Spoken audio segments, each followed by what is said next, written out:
Halo para pendidik di seluruh Indonesia, ada sistem baru nih yang dirancang khusus buat Anda. Yuk, kita bedah bareng-bareng. Sistem komunitas GTK ini, kita lihat gimana cara kerjanya dan apa untungnya buat kita semua. Oke, kita langsung aja ya.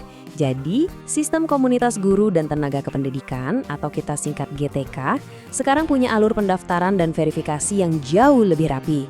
Nah, dalam beberapa menit ke depan, kita bakal lihat gimana proses ini jalan buat semua pihak, dari admin, ketua komunitas, sampai para guru. Kita mulai dari yang paling dasar dulu ya, fondasinya. Ini dia alur verifikasi admin. Anggap aja ini tuh tulang punggung dari semua prosesnya. Di sini, admin unit pelaksana teknis atau UPT perannya krusial banget sebagai garda terdepan. Nah, coba lihat alur kerjanya di sini. Kelihatan kan? Prosesnya itu dimulai dari admin UPT yang mengelompokkan data. Data ini nantinya dilempar ke dinas buat divalidasi. Hasilnya bisa valid, bisa juga enggak. Dari situlah admin UPT nanti akan update status komunitasnya di sistem. Coba yuk kita lihat langkah-langkahnya lebih rinci lagi. Jadi gampangnya gini, admin UPT itu ibaratnya penjaga gerbang. Mereka yang ngumpulin data, kasih ke dinas, terus terima hasilnya, dan klik kasih stempel valid ke komunitas yang lolos. Intinya, tanpa lampu hijau dari mereka, komunitas belum bisa aktif. Oke, fondasinya udah beres nih dari sisi admin. Sekarang, giliran para pemimpin komunitas yang beraksi. Kita masuk ke bagian kedua. Gimana sih proses pendaftaran buat ketua komunitas? Nah, buat Anda para ketua komunitas, alur ini nih yang bakal jadi panduan utama. Semuanya ada di dalam aplikasi Sindara, yaitu Sistem Informasi Data Komunitas Belajar. Prosesnya simpel, dimulai dari Anda login, terus sistem akan ngecek, komunitas Anda ini udah ada datanya atau belum ya? Nah, dari titik inilah langkah Anda selanjutnya bakal ditentukan. Langkah pertamanya tentu aja yang paling penting, login ke aplikasi Sindara. Pastikan pakai akun belajar.id resmi ya, biar semuanya aman dan terverifikasi. Begitu berhasil masuk, Anda akan dihadapkan sama satu pertanyaan kunci. Komunitas Anda ini sudah terdaftar di sistem atau belum?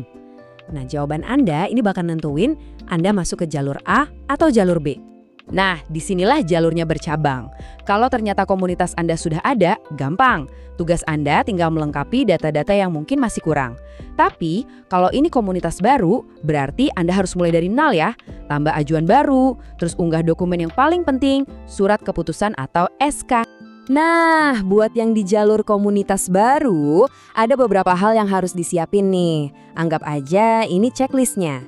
Mulai dari nama dan deskripsi, alamat lengkap, info kontak, sampai ke hal-hal penting kayak visi dan misi.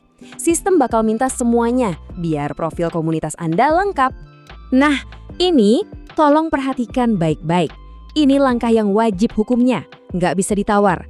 Mengunggah dokumen SK atau surat keputusan. Kenapa? Karena ini bukti sah kalau komunitas Anda itu resmi dan diakui. Udah selesai semua dari sisi Anda. Oke, sekarang bola kembali lagi ke admin. Setelah Anda submit, admin UPT akan melakukan verifikasi dan validasi akhir atau yang biasa disebut verval sebelum akhirnya komunitas Anda resmi diaktifkan. Jadi sabar sedikit ya. Oke, admin udah, ketua komunitas juga udah. Terus gimana dong buat para guru yang cuma mau gabung jadi anggota? Apakah ribet juga? Tenang aja, prosesnya jauh lebih simpel. Nah, ini dia alurnya buat guru. Simple dan to the point banget kan? Anda tinggal masuk ke aplikasi, cek status keanggotaan. Kalau belum gabung di mana-mana, ya tinggal ajukan permintaan buat join. Nanti admin UPT yang akan mengaktifkan keanggotaan Anda. Beres. Jadi, kalau kita rangkum, prosesnya cuma 4 langkah gampang. Pertama, login ke Sindara. Kedua, cek status Anda. Ketiga, kalau belum jadi anggota, ya tinggal klik ajukan permohonan. Terakhir, tunggu konfirmasi dari admin. Simple dan cepat kan? Baik, kita udah bahas semua potongannya satu-satu.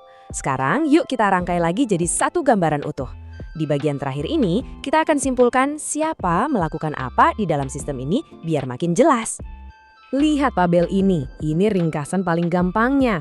Admin UPT, tugasnya memvalidasi data. Ketua komunitas, tugasnya mendaftar dan mengelola komunitasnya. Nah, kalau guru, cukup mengajukan permohonan buat jadi anggota. Jelas ya pembagian tugasnya, setiap peran punya porsinya masing-masing. Setelah kita paham alur dan perannya masing-masing, pertanyaan terbesarnya sekarang kembali ke Anda. Dengan adanya sistem yang lebih rapi dan terstruktur ini, kira-kira bagaimana Anda akan memanfaatkannya untuk bikin kolaborasi di komunitas Anda jadi lebih kuat? Ini adalah sebuah peluang besar loh.